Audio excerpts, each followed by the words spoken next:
6 Fakta Kapitan Patimura, pahlawan berdarah bangsawan asal Maluku. Kapitan Patimura atau yang dikenal dengan Patimura, merupakan salah satu pahlawan nasional yang berasal dari Maluku. Hingga saat ini sosoknya masih dikenal oleh seluruh masyarakat Indonesia. Patimura sendiri dikenal lantaran perjuangannya dalam rangka mengusir penjajah Belanda dari bumi Nusantara. Karena jasa-jasanya, ia dijadikan simbol rakyat Maluku sekaligus menjadi pahlawan kemerdekaan Indonesia.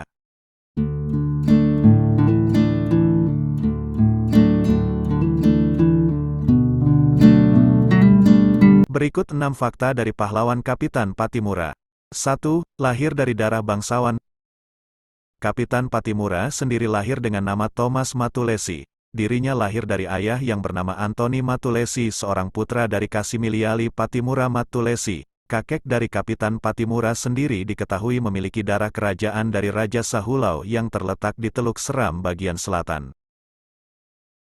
2. Perjuangan Kapitan Patimura dalam merebut Benteng Durstede. Pada tanggal 16 Mei tahun 1817, Patimura bersama dengan pasukannya telah berhasil merebut Benteng Durstede yang merupakan pusat pertahanan dan pemerintahan VOC selama menguasai wilayah Saparua. Aksinya tersebut dimulai pada tanggal 15 Mei tahun 1817 atau sehari sebelum mereka berhasil merebutnya. Kala itu Patimura ditemani beberapa rekan seperjuangannya seperti Said Parintah, Paulus Tiahahu, Putri Tiahahu, Antoni Ribok dan Marta Kristina Tiahahu yang memimpin jalan. 3. Mendapat gelar kapitan dari rakyat Maluku. Kapitan merupakan tanda kepangkatan yang diberikan oleh Belanda untuk menyebut pemimpin dalam satuan militer di tingkatan perwira.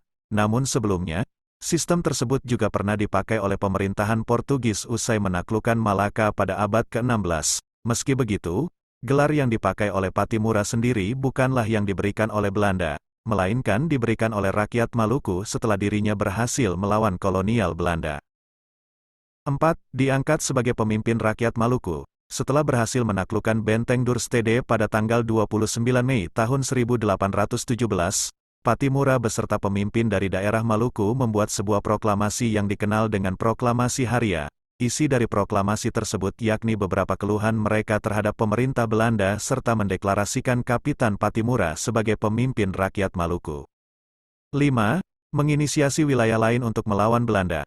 Penyerbuan dan penaklukan Benteng Durstede oleh Kapitan Patimura menjadi awal pemicu bangkitnya semangat rakyat Maluku untuk menentang kolonialisme. Hal ini ditandai dengan adanya penyerbuan di daerah lain sekitar Maluku. Di Pulau Ambon, perlawanan terhadap kolonial Belanda dipimpin oleh Kapitan Ulupaha, sementara di Pulau Nusa Laut, perlawanan dipimpin oleh Kapitan Paulus Tiahahu yang selalu didampingi putrinya Marta Kristina Tiahahu, yang masih berusia remaja. 6. Kapitan Patimura wafat karena hukuman gantung. Siasat divide et impera atau yang dikenal dengan politik pecah belah pernah digunakan oleh pihak kolonial Belanda untuk menumbangkan sang kapitan beserta pasukannya. Bermodal hasutan, Belanda berhasil membujuk tokoh-tokoh yang tidak menyukai Patimura. Akibat pengkhianatan dari beberapa tokoh itu, Belanda pun dengan mudah mengetahui strategi Patimura dan berhasil menangkapnya. Karena tidak mau bekerja sama dengan pihak kolonial, Kapitan Patimura pun dihukum gantung pada usia yang masih muda, yakni 34 tahun. Itulah 6 fakta tentang Kapitan Patimura, sang pahlawan dari Maluku.